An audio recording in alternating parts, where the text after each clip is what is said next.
Hey guys, so I'm going to go right into my discussion for intimate apparel. So, for question one of the things I thought was meaningful in the play was how well Mrs. Van Buren treated Esther. So, I mean, that's kind of weird for that time period, the difference in race and difference in class, but Mrs. Van Buren helps her with the letters and takes interest in her life. So, I thought that was really cool in the play. So for question two, one value represented in the play by Esther and Mamie is kind of like romantic relationships, excuse me, and these fairy tale relationships that they fantasize about. So in the play, they do talk about wanting to find good men like Mamie instead of doing what she does for a living, finding a nice guy to settle down with. And then kind of how Esther follows her heart instead of her brain with the letters and a guy she's never met. And then a second value represented in the play by Mrs. Dixon and Mr. Marks somewhat is more of logic when it comes to relationships. So Miss Dixon tells Esther how she kind of married for social class and so she didn't have to work as much in the world. And whereas Mr. Marks is an arranged marriage to please his family and keep his tradition going in his religion.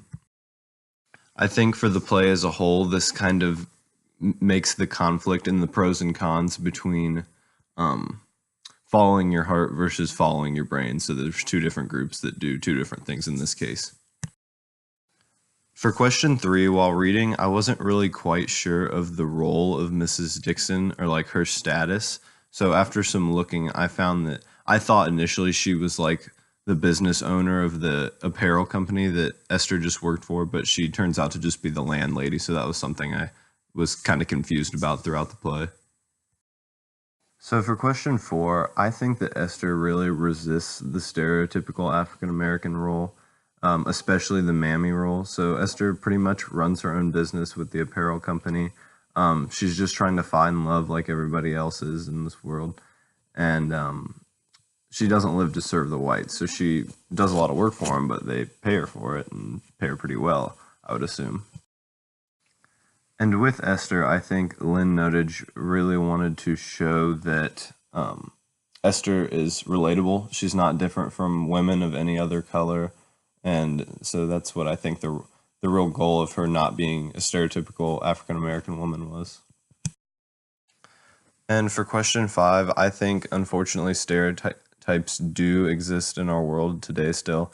Just the other day in Dayton, a place not far from my hometown, there was a KKK hate rally, and this is fueled by stereotypes and hate, and you get stereotypes from people that don't understand, are ignorant, and don't understand differences from them. So anything that's different, they fear and just don't like it.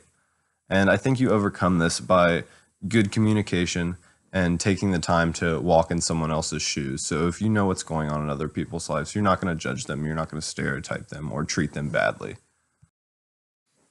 And finally, my two questions are, why in the world did Esther give George her hard-earned money in the end? And why did Mamie get involved with George when Esther is supposedly her best friend? Thanks. Have a good one.